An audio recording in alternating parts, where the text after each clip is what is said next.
Merhaba, benden motifli süveter anlatımı istemiştiniz. Bu videoda size süveterde kullanacağımız motifleri anlatacağım. Altıgen hırkalarda ya da diğer motifli hırkalarda bana sorduğunuz tek renk yapacağım, bir üst sıraya nasıl çıkacağım bilmiyorum. Ya da her sırada farklı renk kullanacağım, bir üst sıraya nasıl çıkacağım diye soran arkadaşlar için buradaki motifleri anlatırken ona da cevap vermiş olacağım. O sorular geldiğinde de sizi bu videoya yönlendireceğim. Öncelikle motif anlatımı yapacağım. Sonra ben hırkanın boyunu kaç motifli yapacağım, kaç tane motif kullanacağım ben onları size söyleyeceğim. Siz istediğiniz kadar yapabilirsiniz. Genellikle kısa kullanılıyor. Ama ben boyunu bir sıra artırdım. Siz istiyorsanız daha fazla artırın ya da orijinal haliyle olduğu gibi bırakabilirsiniz. Motiflerin anlatımına geçmeden şunu da söylemek istiyorum. YouTube'da 25.000 kişi olmuşuz. Bir tane altıgen hırkayla başladım ve buralara gelmeyi hayal bile edemezdim. Desteğiniz için hepinize çok teşekkür ediyorum. Başta yazıyla yazıyorum ama abonelik ücretli mi diye soran büyüklerimiz var. Abonelik ücret değil, bana destek olmuş oluyorsunuz. Ben örgüleri ördüğümde size bildirim geliyor. Yeni örgü paylaştı diye onları görmüş oluyorsunuz. Artık örgüye geçebiliriz. Her videoda söylediğim ve benim için önemli olan şey bu örgüyü de yine yeni başlayanlar rahatça anlayabilsin, çevirilerde düzgün çevrilebilsin ve özel gereksinim arkadaşlar rahatça anlayabilsin diye yavaş yavaş ve tek tek anlatacağım. Anlatım size yavaş gelirse oynatma hızından hızlandırarak izleyebilirsiniz. Ben de başka videoları 2x yaparak izliyorum. Öncelikle iplerden bahsetmek istiyorum.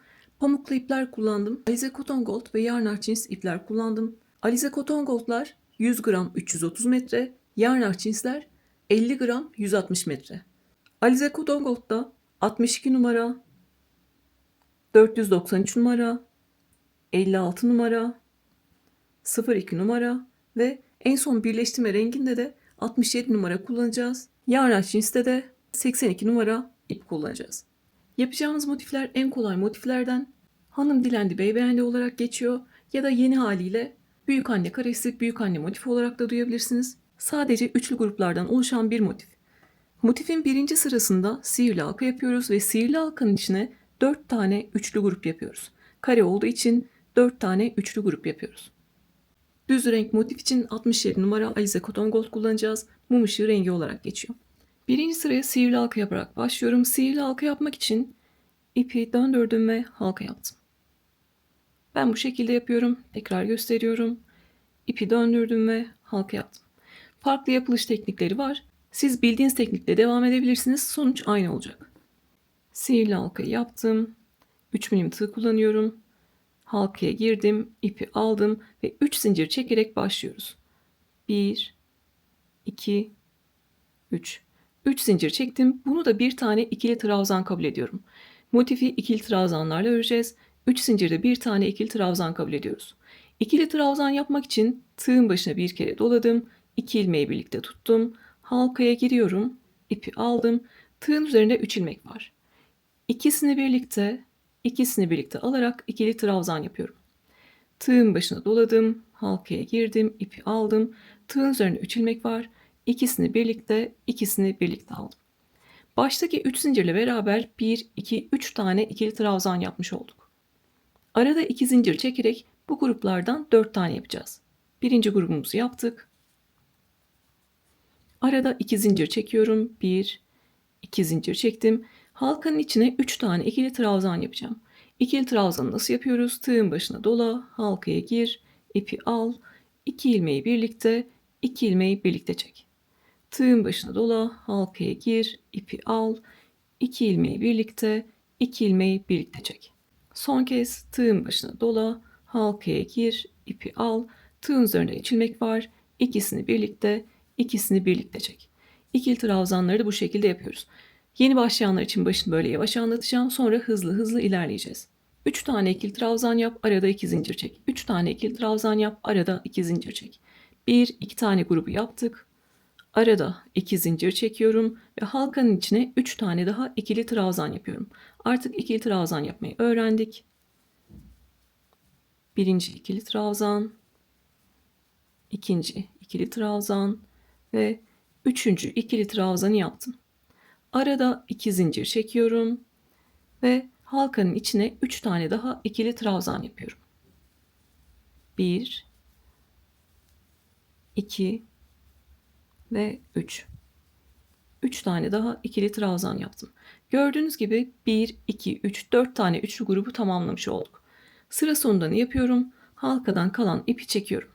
Ortası kapanana kadar halkadan kalan ipi çekiyorum. Bu şekilde.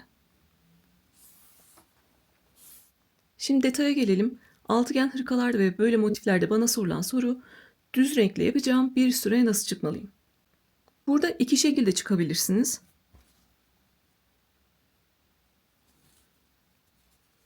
Birincisi, burada 2 zincir çekiyorsunuz. En başta 3 zincir çekmiştik. Onu atlıyorum. Ortadaki trabzanın tepesine kaydırıyorum. Trabzanın tepesi V harfi şeklinde görünüyor. Ve bu şekilde sıra sonunu yapıyorum.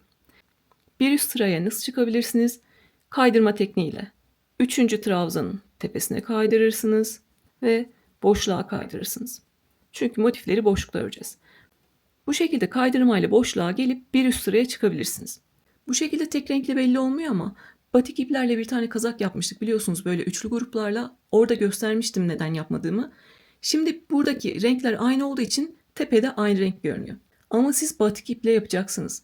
Kek iple yapacaksınız. Onlarda da ip koparmadan ilerliyoruz. Bir üst sıraya çıkıyoruz. O zaman mesela buradaki renginiz sizin batik iple diyelim ki turuncu, buradaki beyaz. O zaman turuncu trabzanların tepesi beyaz görünecek. Buradakiler turuncu görünürken buradaki beyaz görünecek. Çünkü kaydırmalarımız da tepe oluşturuyor. Renk farkı olacak. O yüzden ben hep ikinci seçeneği yapıyorum. Onda nasıl yapıyorum?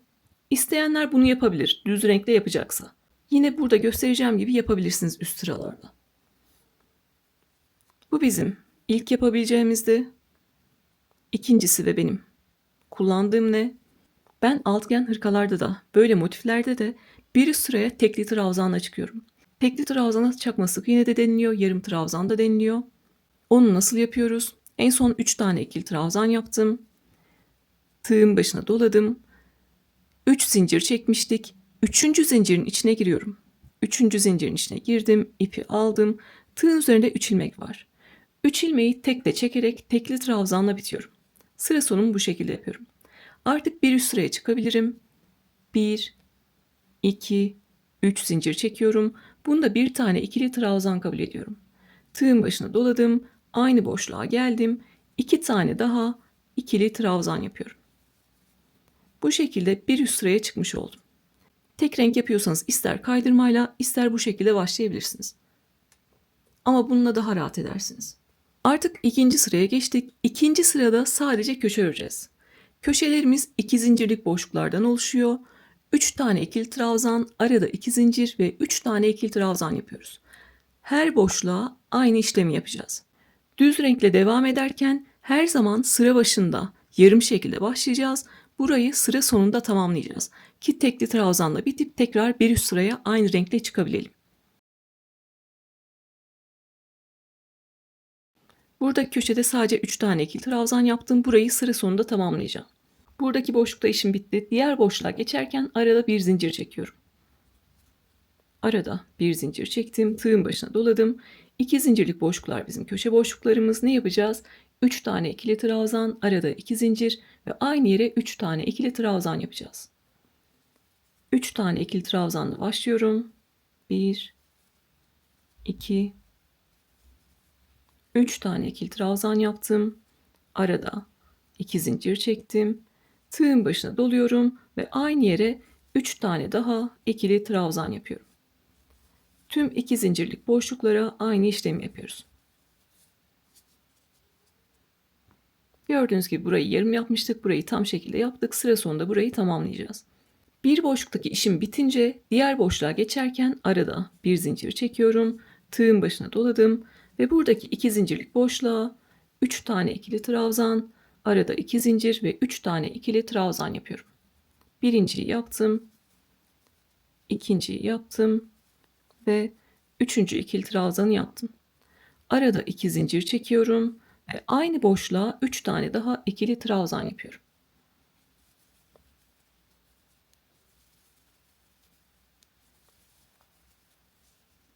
Bir köşeyi daha bitirdik. Diğer boşluğa geçmem lazım. Arada bir zincir çekiyorum. Tığın başına doladım ve buradaki 2 zincirlik boşluğa da aynı işlemi yapıyorum. 3 tane ikili trabzan, arada 2 zincir ve 3 tane ikili trabzan.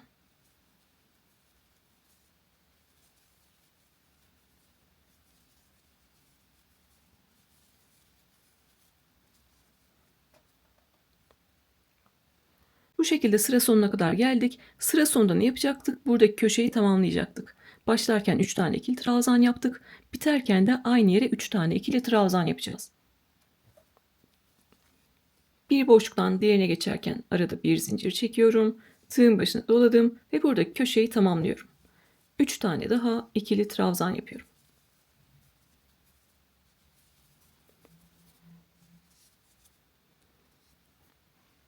Sıra bitişlerimiz ve başlangıçlarımız değişmeyecek. Tığın başına dolayacağız. 3. zincirin içine gireceğiz. Tekli trabzanla bitireceğiz. Ve bir üst sırada köşede 3 tane ikili trabzanla başlayacağız. Düz renk, batik ip ve kek iplerde bu şekilde ilerliyorsunuz. Şimdi tekrar sıra sonumuzu yapalım. Tığın başına doladım. 1, 2, 3. zincirin içine girdim. Zincirlerde V harfi şeklinde görünüyor. V harfinin ortasına battım. İpi aldım. Tığın üzerinde 3 ilmek var. Üçünü tekle çekerek tekli trabzanla bitiyorum. Sıra sonunu bu şekilde yaptım. Bir üst sıraya nasıl çıkacağım? 1, 2, 3 zincir çekiyorum. Bunda bir tane ikili trabzan kabul ettim. Tığın başına doladım. Aynı yere 2 tane daha ikili trabzan yaparak toplam 3 tane ikili trabzanla başlamış oluyorum. Zincirle beraber toplam 3 tane ikili trabzan yapmış oldum. Motif 3. sıradan sonra kendisini tekrar ediyor. İster 3 sıra örün, istiyorsanız 300 sıra örün. Aynı şekilde ilerliyor. Bunu çok büyüterek bir tane battaniyede yapabilirsiniz. Artık motifi kaç sıra örersek örelim yapacağımız işlem ne? 2 zincirlik boşluklar bizim köşe boşluklarımız. 3 tane ikili trabzan, arada 2 zincir ve 3 tane ikili trabzan yapacağız. Burada bir boşluktan diğerine geçerken arada bir zincir çekmiştik. Buradaki bir zincirlik boşluklar da 3 tane ikili trabzan için. Motif bitene kadar bir zincir gördüğüm yerlere 3 tane ikili trabzan yapacağım. 2 zincirlik köşe boşluklarına 3 tane ikili trabzan, arada 2 zincir ve 3 tane ikili trabzan yapacağım. Ve bir boşluktan diğerine geçerken arada bir zincir çekeceğim. Tığın başına doladım, bir zincir çektikten sonra ve buradaki bir zincirlik boşluğa 3 tane ikili trabzan yapıyorum. 1, 2 ve 3. 3 tane ikili trabzan yaptım. Buradaki işim bitti. Arada bir zincir çekiyorum. Tığın başına doladım. Köşeye ne yapacağız? 2 zincirlik boşluğa 3 tane ikili trabzan, arada 2 zincir ve 3 tane ikili trabzan yapacağız. Köşe olduğunu nereden biliyoruz? Köşede 2 tane üçlü grup var çünkü. Tığın başına doladım. Köşeyi de yapalım.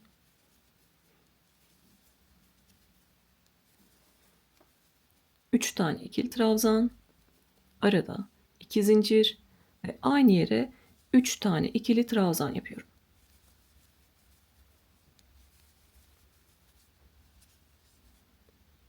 Diğer kenardan örmeye devam ediyorum. Bu kenarı da göstereceğim. Arada bir zincir çektim. Tığın başına doladım. Bir zincirlik boşluklar 3 tane ikili trabzan için. 1, 2 ve 3. 3 tane ikili trabzan yaptım. Bir boşluktan diğerine geçerken arada bir zincir çekiyorum. Ve buradaki köşeye yine 3 tane ikili trabzan, arada 2 zincir ve 3 tane ikili trabzan yapıyorum.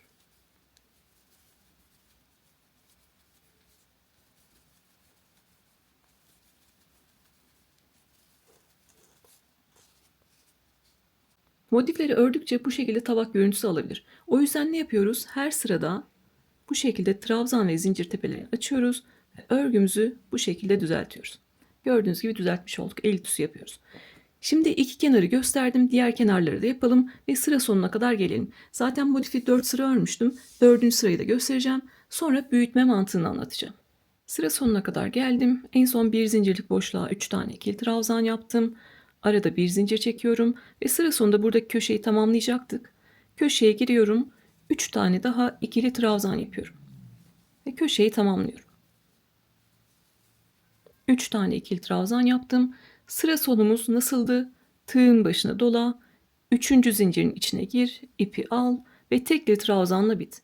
Bunun için de 3 ilmeği birlikte çekiyoruz. Sıra sonumuzu da bu şekilde yapmış olduk. Bir üst sıraya nasıl geçeceğiz? 1, 2, 3 zincir çekiyoruz. Bunda bir tane ikili trabzan kabul ettim. Tığın başına doladım. Aynı yere 2 tane daha ikili trabzan yaptım. Ve zincirle beraber 3 tane ikili trabzanla başlamış oldum. Buradaki kenarı göstereceğim. Zaten hep aynı mantıkla devam edecek. Sonra sıra sonuna kadar devam edeceğiz. Köşeye yarım şekilde başladıktan sonra arada bir zincir çektim. Her sırada bir zincirlik boşluklarımız birer birer artacak. 3. sırada bir taneydi, 4. sırada 2 tane olacak, 5. sırada 3. Bu şekilde motifimiz de büyüyecek. Bir zincirlik boşluklar 3 tane ikili trabzan için. Tığın başına doladım, bir zincirlik boşluğa 3 tane ikili trabzan yapıyorum. Buradaki işim bitti. Bir sonraki boşluğa geçiyorum. Arada bir zincir çektim. Tığın başına doladım. Yine bir zincirlik boşluk var. Oraya ne yapacağım? 3 tane ikili trabzan yapacağım. 3 tane ikili trabzan yaptım. Arada bir zincir çekiyorum. Tığın başına doladım ve köşeye geldim. Köşelerimiz 2 zincirden oluşuyor. 2 zincirlik boşluğa 3 tane ikili trabzan.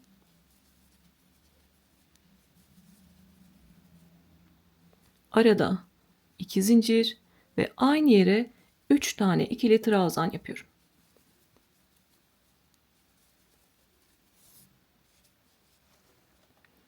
Motifi kaç sıra örersek örelim sadece bir zincirlik boşluklar ve 2 zincirlik boşluklar var. Bir zincirlik boşluklara 3 tane ikili trabzan yapıyoruz. 2 zincirlik köşe boşluklarına 3 tane ikili trabzan, arada 2 zincir ve 3 tane ikili trabzan yapıyoruz. Ve bir boşluktan diğerine geçerken arada bir zincir çekiyoruz. Bunları da fazla tekrar ettiğimin farkındayım ama bana Instagram'dan örgülerinizin fotoğrafını atıyorsunuz. Arkadaşım biri mesela bir zincirlik boşluğa da köşe yapmış. 2 tane üçlü grup yapmış. Tekrarla anlatmamın sebebi yeni başlayanların zorlanmaması için. Örgülerini sökmemeleri için. Şimdi bir kenarı ördük. Sıra sonuna kadar gelelim. Beraber sıra sonunu yapalım ve motifinizi nasıl büyüteceksiniz onu size anlatmak istiyorum. Sıra sonuna kadar geldim. En son bir zincirlik boşluğa da 3 tane ikili trabzan yaptım. Arada bir zincir çekiyorum ve köşeye 3 tane ikili trabzan yaparak köşeyi tamamlıyorum. 1, 2 ve 3. 3 tane ikili trabzan yaptım. Artık sıra sonunda bitişimizi yapacağız. Burada bitirmeden siz tek trabzan yapmadan bekleyin. Öncelikle motifimizi düzeltelim. Bu şekilde tabak görüntüsü gitsin. El tüsüyle motifimizi düzeltmiş olalım. Ben kendi örgümde 4. sırada örmeyi bırakıp 5. sırada ip koparmadan birleştirmeye başlayacağım. Motiflerim 4. sırada 9 santim. Ben 5. sırada ip koparmadan birleştirdiğimde 11 santimlik yaklaşık motiflerim olacak. Bunu da süveteri anlatırken beden ayarlama bölümünde size söylerim. Siz motiflerinizi ona göre örersiniz. Bir üst sırada büyütmeyi nasıl yapacaksınız? Yine aynı şekilde. Demiştim 3 sırada örseniz 300 sırada örseniz aynı. Burada tekli trabzanla bitiyoruz. Sıra sonunda 3 zincir çekiyoruz. Aynı yere 2 tane daha ikili trabzan yaparak yarım şekilde başlıyoruz. Sıra sonunda yine burayı tamamlıyoruz. Bir zincirlik boşluklarımız var, 2 zincirlik boşluklarımız var. Onlara neler yapacağımızı da biliyoruz. Motifimizi istediğimiz kadar büyütebiliriz. Bunu çok fazla sıra sayısında örüp kare bir battaniye olarak da kullanabilirsiniz. Koltuk şalı olarak, tığ battaniyesi olarak ya da bebek battaniyesi olarak kullanabilirsiniz. Siz de istediğiniz ölçülerde motifinizi büyüttünüz. Sıra sonuna geldiniz. Artık sıra sonunda ne yapıyoruz?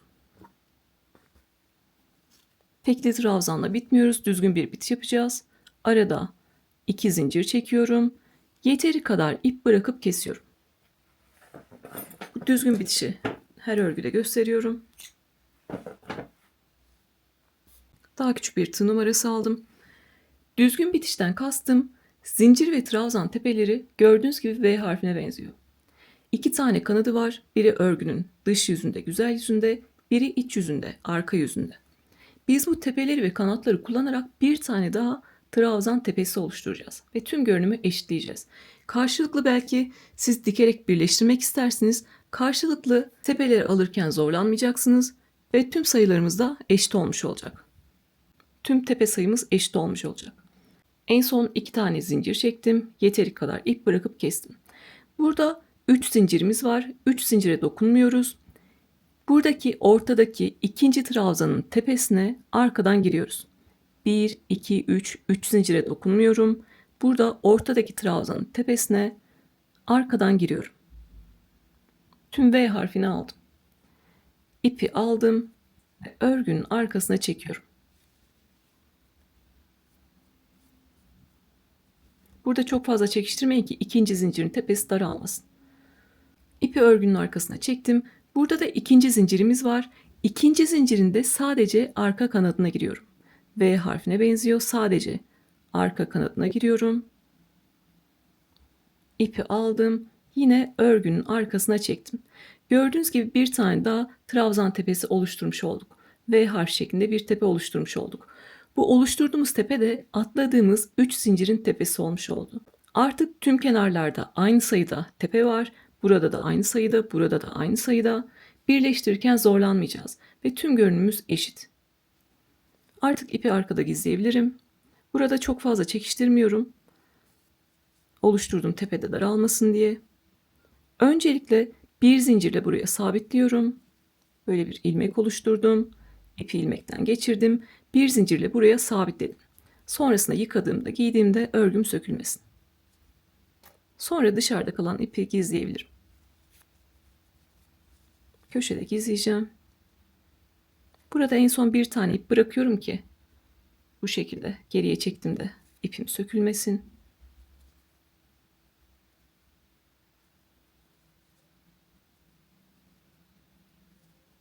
İp gizlemek de örgü örmek kadar önemli. Bitmiş bir örgünüz düzgün gizlenmiş bir ipten dolayı sökülebilir. Buradaki ipimi gizledim ve dışarıda kalan ipi kestim. Burada da halkadan kalan ip var. Halkanızın ortası açıldıysa örerken yine çekiyorsunuz, ortasını kapatıyorsunuz. Bir zincirle yine buraya sabitliyorum. Halkanın ortası sonradan açılmasın diye. Ve halkanın etrafında ipi gizliyorum. Diğer motiflerde de bu şekilde gizleyeceğiz. Bu motifte detaylı anlatımını yaptım. Renkli olanlarda da zaten motifimiz aynı. Orada artık hızlı hızlı ilerleyeceğiz.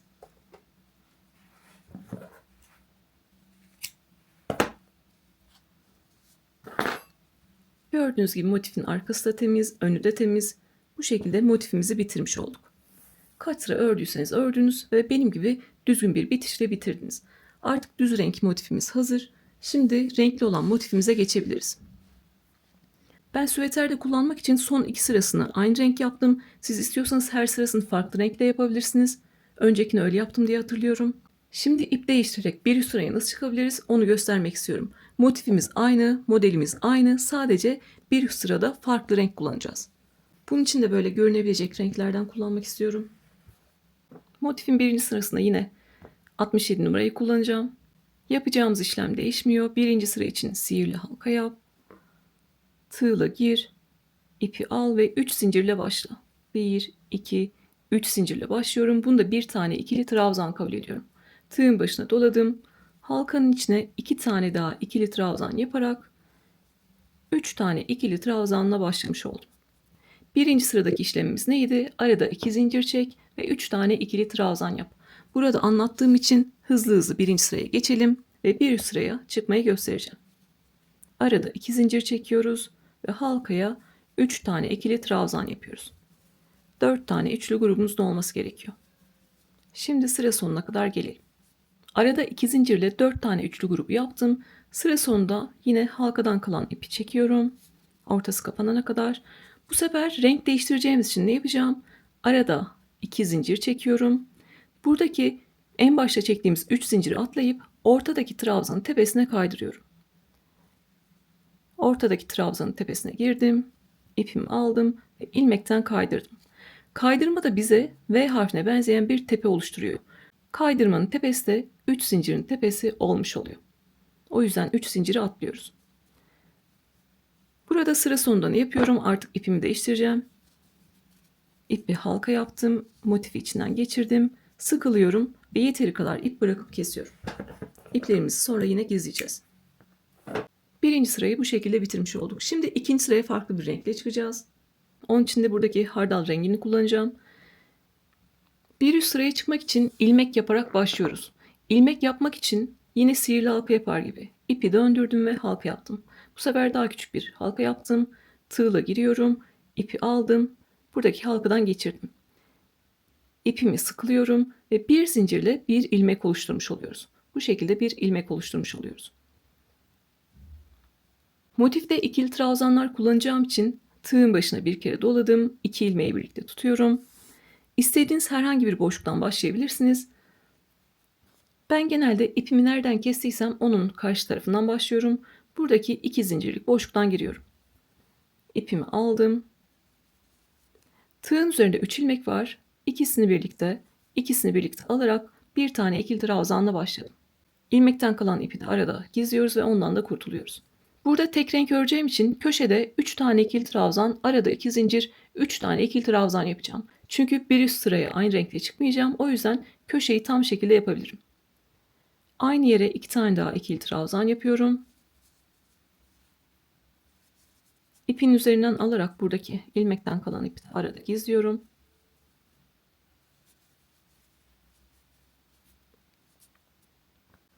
Üç tane ikili trabzan yaptım. Arada 2 zincir çektim ve aynı yere 3 tane daha ikili trabzan yapıyorum. Her sırada renk değiştiriyorsak bu şekilde köşeleri tam şekilde yapabiliriz. Bu köşeyi tamamladık. Bir sonraki köşeye geçiyorum. Arada bir zincir çektim ve 2 zincirlik boşluğa 3 tane ikili trabzan, arada 2 zincir ve 3 tane ikili trabzan yapıyorum. Aynı düz renkte olduğu gibi devam ediyoruz. Şöyle ipim çekiyor, onu biraz uzatacağım.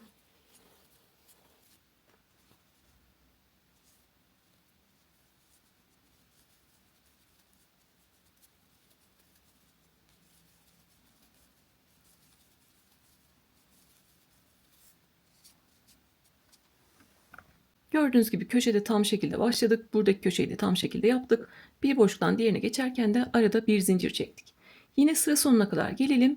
Sıra sonunda ipimizi koparalım ve başka bir renkle bir üst sıraya çıkalım. 4 tane köşe boşluğumuz vardı. Dördüne de aynı işlemi yaptık ve sıra sonuna kadar geldik. En son arada bir zincir çekiyorum ve ilk yaptığım ikili trabzanın tepesine geliyorum ve kaydırıyorum. Bu sırayı da böylece bitiriyoruz. Yine ipimi gevşettim. Motifi içinden geçirdim ve sıkılayıp yeteri kadar ip bırakıp kesiyorum.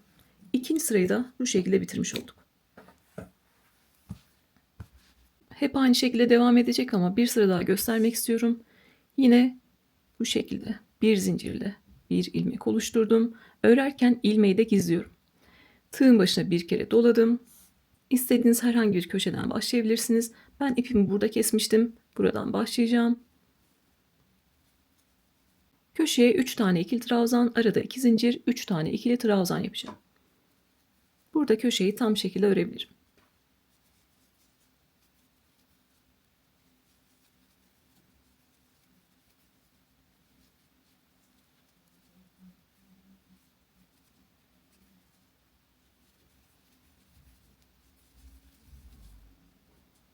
Köşeyi tam şekilde yaptım. İlmekten kalan ipi de arada gizlemiş oldum. Ondan da kurtulmuş oldum. Siz gizledikten sonra dışarıda kalan ipiniz varsa onu kesebilirsiniz. Motifte 2 zincirlik boşluklar var, bir zincirlik boşluklar var. 2 zincirlik boşlukta köşeyi yaptık. Bir zincirlik boşluklar 3 tane ikili trabzan için. Ve bir boşluktan diğerine geçerken arada bir zincir çekiyoruz.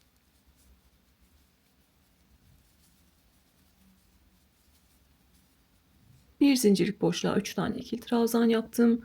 Arada bir zincir çektim ve köşeye yine 3 tane ikili trabzan, arada 2 zincir ve 3 tane ikili trabzan yapıyorum.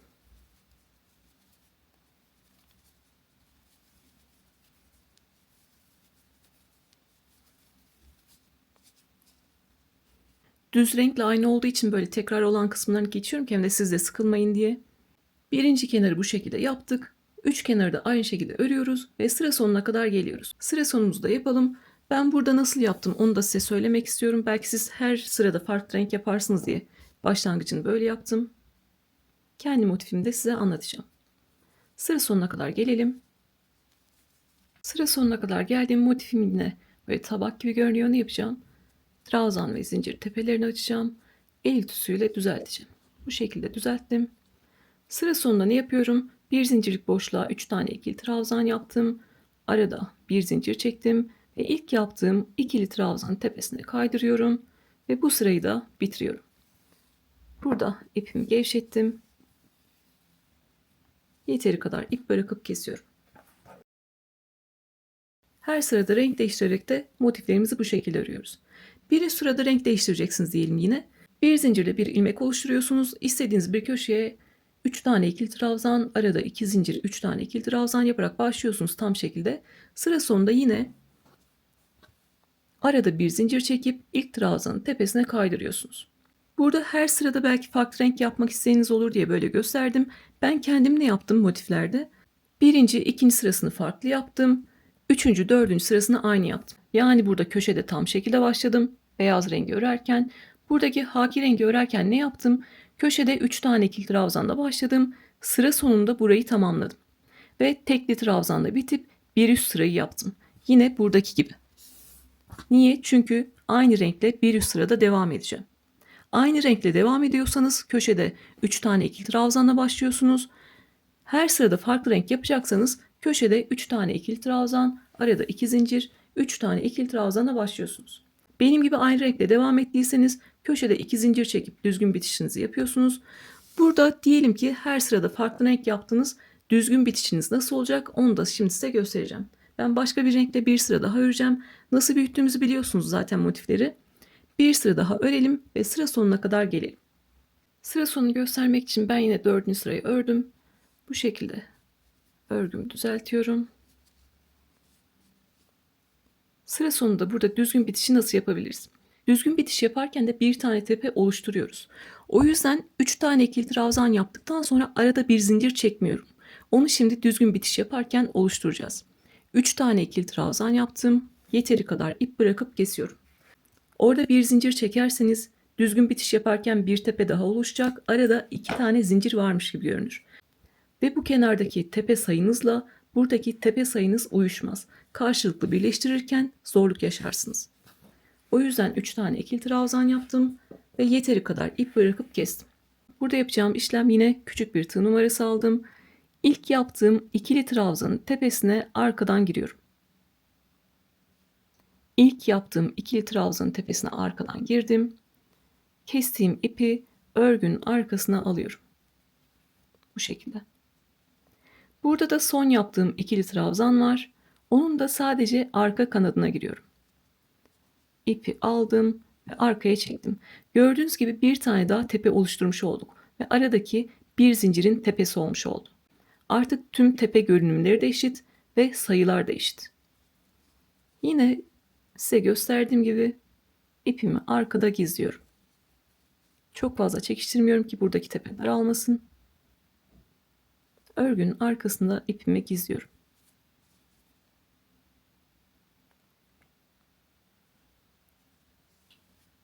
Bir zincirle sabitlemeyi unutmuyoruz. Sonra iplerimizi aynı buradaki motifte gösterdiğim gibi örgünün arkasına gizliyoruz.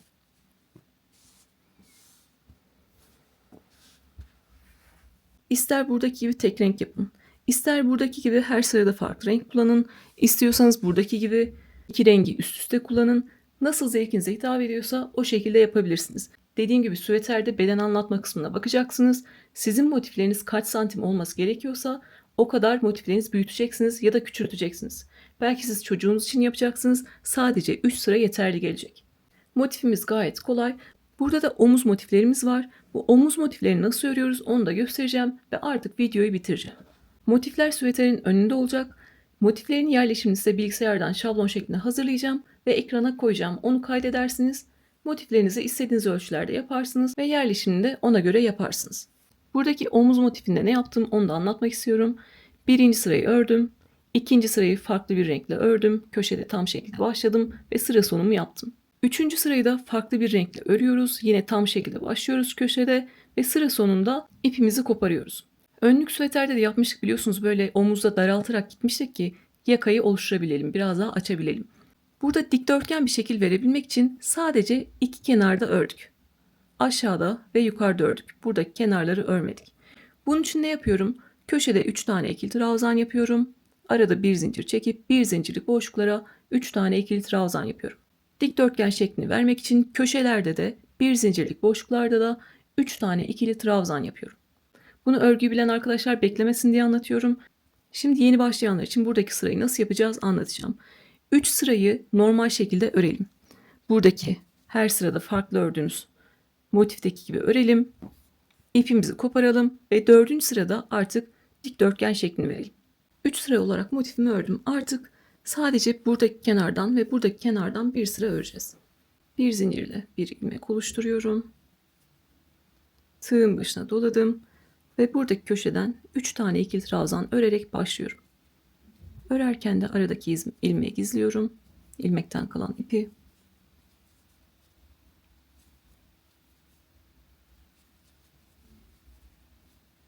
İlmekten bu şekilde ipiniz kalıyorsa sonrasında oradan kesiyorsunuz. Buradaki işimiz daha kolay. Köşelerde de aradaki bir zincirlik boşluklarda da 3 tane ikili trabzan yapacağız. Arada bir zincir çekeceğiz.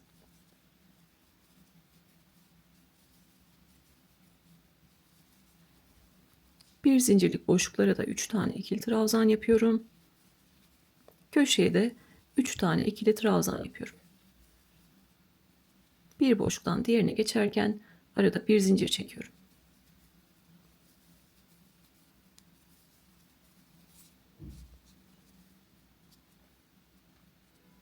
Dikdörtgen şeklini vermek için sadece buradaki kenarı ve buradaki kenarı öreceğiz. Sıra sonunda 3 tane ikili trabzan yaptım ve bir zincir çekip yeteri kadar ip bırakıp kesiyorum. İpimi de yine örgünün arka tarafında gösterdiğim gibi gizliyorum. Her ipi kendi renginde gizlerseniz gizlediğiniz ip daha az görünecektir. Burayı ördük, artık karşı tarafını da örelim. Yine aynı işlemi yapacağız.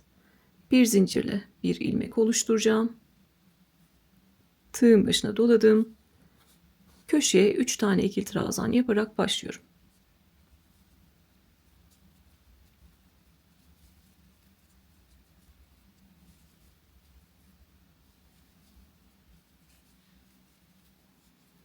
Arada bir zincir ve bir zincirlik boşluklara 3 tane ikili trabzan. Bunu örgü bilenler yapmıştır ama yeni başlayanlar zorlanmasın diye göstermek istedim. Köşede de bir zincirlik boşlukta da sadece 3 tane ikili trabzan yapıyoruz. Örgümüz yine böyle kasma yapabilir. Ne yapıyoruz? Trabzan tepelerini ve zincir tepelerini açıyoruz. Köşeye 3 tane ikili trabzan yaptım. Arada bir zincir çektim ve yeteri kadar ip bırakıp kesiyorum. Dikdörtgen motifte bu şekilde bitirmiş olduk. Bunlar da omzumuza gelecek. Bu şekilde düz renk motifimiz, renkli motifimiz ve omuza gelecek dikdörtgen motifimiz. Bunlarla bir tane süveter oluşturacağız. Önlük süveterleri çok sevdiniz. Bu sefer de normal bir süveter öreceğiz. Ben şimdi ekrana şablonu ekliyorum. Ben boyunu bir sıra uzun yaptım. Siz kısa da tutabilirsiniz, uzun da tutabilirsiniz. Zaten düz renklerin ve renkli olanların yerleşimi belli. Alt sıralarda da aynı dengeleri koruyarak istediğiniz kadar uzatabilirsiniz. Bunu daha uzun yapıp kolsuz bir elbise olarak bile kullanabilirsiniz. Yani boyu artık sizin zevkinize kalmış. Bana genelde ben motifimi kaç sıra öreceğim diye soruluyor. Onun için ne yapacaksınız? Evdeki dar gelmeyen bir tane hırkanızın ya da yeleğinizin ölçüsünü alacaksınız. Diyelim ki burada yeleğiniz var ya da hırkanız var. Genişliğini ölçeceksiniz ve ölçünüzü ona göre bulacaksınız. Benim buradaki motiflerim şu an 9 santim. Bir üst sırada ip koparmadan birleştirme yapacağız. 5. sırada 11 santime çıkmış olacak. Yan yana 5 tane motif olduğu için demek ki beden genişliğim benim 55 santim olacak. Diyelim ki çocuğunuz için yapıyorsunuz. Orada işiniz daha kolay. O zaman siz de sıra azaltacaksınız. Çocuğunuzun evdeki bir tane hırkasını ya da kazağını ölçeceksiniz. 7 santimlik motiflere mi ihtiyacınız var? O zaman siz de 3 sıra örersiniz. Yani motifleri büyütmek ya da küçültmek sizin kendi bedeninize göre değişecek. Elinizdeki ipiniz ince olabilir, kalın olabilir. Sıra sayısı ona göre değişebilir. Motifin büyüklüğünü ona göre ayarlayabilirsiniz. İnce ise daha fazla sıra örersiniz, kalınsa daha az sıra örersiniz. Elimden geldiğince motifleri anlatmaya çalıştım. Sonrasında beraber süvetere geçeceğiz. Bir üst sıraya nasıl çıkarım diye soran arkadaşların sorularını da yanıtlamış oldum. Aklınıza takılan yerler olursa sorabilirsiniz. Bir sonraki videoda görüşmek üzere. Kendinize iyi bakın.